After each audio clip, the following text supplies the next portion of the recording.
As we near Staten Island on the ferry, let's discuss the history of the Staten Island Railway, home to New York City's weirdest station, Richmond Valley.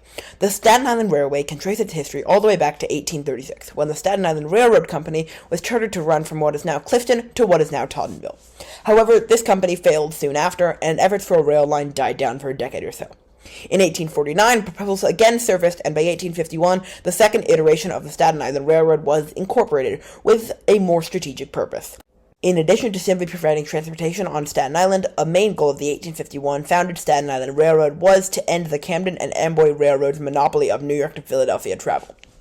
After some difficulty in acquiring land for construction, the line opened from Vanderbilt Landing, now Stapleton, to Eldyville on February 1st, 1860, and by June of 1860 the line was completed to Tottenville.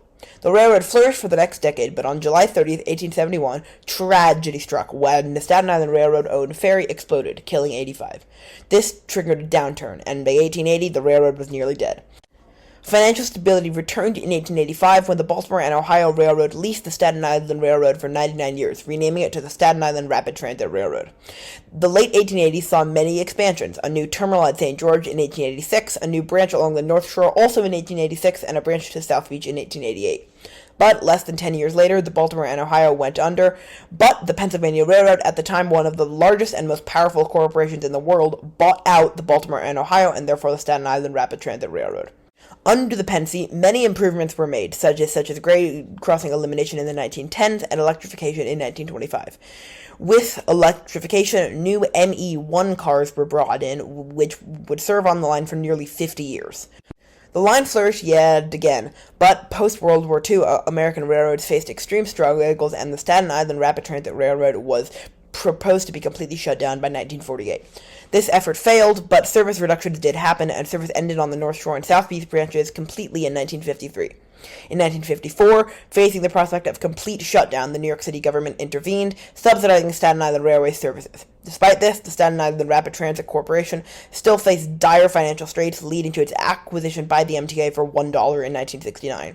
Under MTA ownership, the system saw many improvements, and in 1973, the aging ME1 cars from the 1920s were replaced with new R44 cars, still in service today.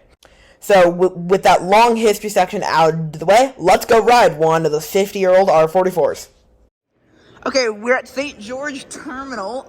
This is cool. I didn't know that this existed, period, but they just store trains here on weekends, apparently. But that is our train, our active train. Yeah.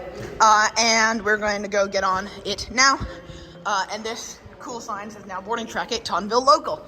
So, this looks just like fun fact, super fun fact, these trains have the little, like, St. George thingies instead of bullets, but this one just has the logo pasted on, so that's funny. The station we are going to is a fairly long ride down the line, but let's hop on board now. So, I'll see you further down the line. Alrighty, we are leaving St. George, going very slowly because there's traffic work. This is more of the ballpark Spur, and you think that St. George looks just like South Station because St. George is covered, and it's just like the track layout. Although the difference is South Station doesn't have a bus terminal on top of it. No, it does. It does? has an inner city bus terminal. On top of it? Yes. Okay, so apparently St. George is New York's South Station. Who knew? And this is a road rail vehicle of some sort, or whatever they're called. Cool. I guess I'll see you with an Arizona plate. So I'll see you further down the line, probably somewhere around. Alrighty, we just left Stapleton and we are now approaching the Clifton Yard, which is very cool because it is the only yard for this line. And if they can't properly maintain trains here, which they might not be able to for like that train, for example, they have to put the trains on trucks and take them over the Arizona Bridge, and those are two of the cool. Oh, the 211. It's in the shop. I don't know if it got on camera, but the 211 is in the shop. That's very cool. What I was saying is those two locomotives, they're called BL20Gs, and they are the work locomotives. And if they look slightly familiar, that's because the BL20GH, which is functionally the same thing, runs on Metro North on the Danbury and Wadsbury branches, as well as the Upper Harlem line.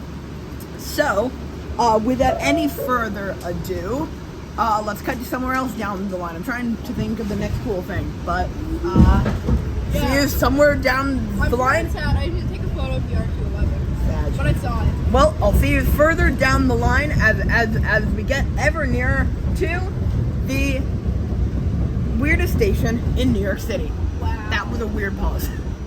Alrighty, hello. We're at Pleasant Plain Station, one stop away from New York's weirdest train station, but we're about to pass through North Mount Loretto State Forest, or like the northern bit of it. The cool thing is there's an abandoned spur line here to what used to be the Mount Loretto State Hospital, and I'm not sure if you can see it, but this is one of two spur lines that ran in this area. The second one we'll see at we'll see down at Richmond Valley. However, the North Mount Loretto spur line, I think that could have been it, but I don't specifically see it anywhere near here. But yeah, that's one of the spurs off the SIR. Of course, all of them are abandoned except for the ballpark spur, which is not used. But now we're pulling into Richmond Valley Station, so I'll see you on.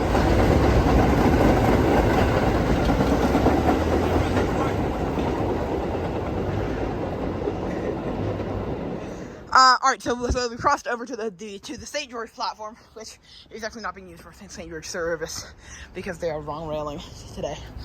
Here's some more cool wetland vibes. But what is the reason there's a wetland there is this. This is the Mill Creek. It starts in the North Mount Loretto State Forest, flows through here, and out to that wetland, eventually to the Arthur Kill. So cool, right? Yes, cool. Alrighty. Hydro features. Richmond Valley Station to St. George. Use overpass for tow 10. Hello, we have come to this place called Fire Bar. It's an acai bowl shop, and it's like the only business, or like food business anywhere near the station. And I'm getting acai bowl.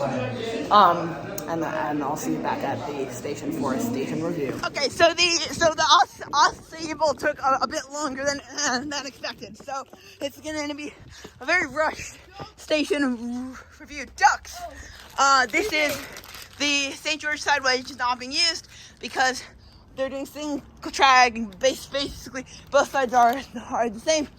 Two covered way dating areas. Exit to Richmond Valley Road. Exit down here. Waste baskets, help point, and then the boards on that side are blank.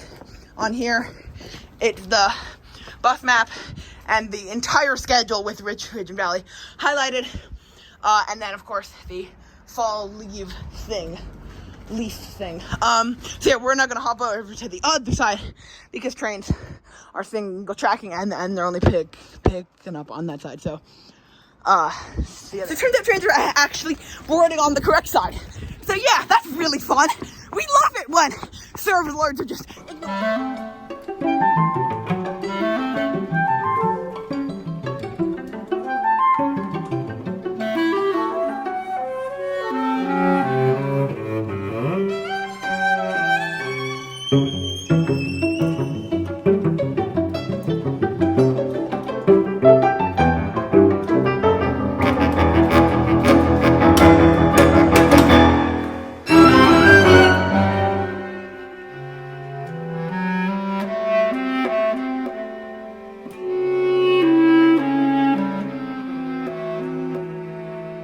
hello from Ed to me as I add this video at 12:55 a.m. I'm fine. Don't worry about my sleep. Anyhow, I realized I never really talked about why I think Richmond Valley is New York City's weirdest station. So, I mean, first off, the Staten Island Railway itself is just weird. Part of that is because it's on Staten Island, which is a weird borough, and that makes it weird. But also, it's weird in and of itself. Like, it runs 50-year-old trains The tracks are not very well maintained, and it gets very, very low ridership for a subway line in New York. Don't come at me. I know 15K a weekday is pretty good for some other cities, but this is New York. It's awful for New York. So Richmond Valley is sort of the epitome of that. We don't have ridership stats because there are no turnstiles south of Tompkinsville, but it didn't get a lot of ridership when we were there. Admittedly, we were there on a Saturday at 1 p.m., but I would imagine it probably does get a huge amount of ridership on weekdays either. It's also just really rural, and I think it's cool for that, but it does also make it weird.